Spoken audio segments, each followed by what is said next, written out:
Ni lazima tujikinge na ni lazima tufuate vile serikali inatuuliza tufanye.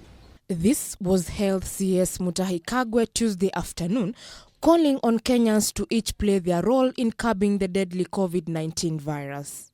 The government has urged anyone who might have any symptoms related to the disease to self-quarantine for 14 days and seek medical attention under the direction of a health officer. But why self-quarantine for 14 days?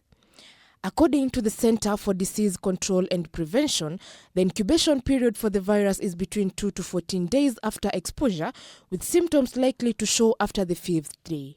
And while experts say that people who have the virus are most contagious when they are showing symptoms, according to the CDC, a person who is infected can still transmit the virus even if they are not showing any symptoms. It is estimated that an individual with the virus can infect an average of 3 to 4 people, resulting in the rapid increase in the number of infections.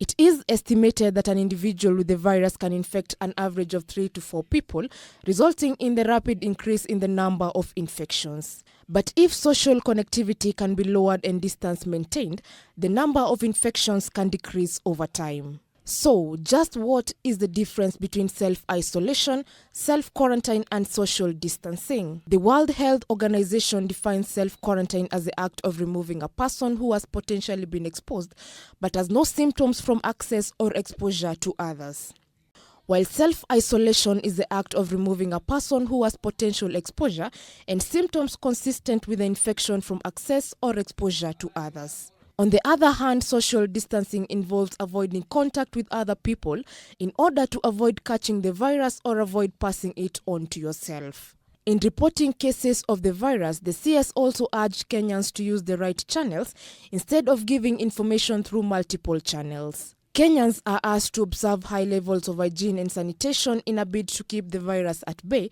with these first 2 weeks since the virus was reported being make or break in determining how much the virus spreads or if it can be contained.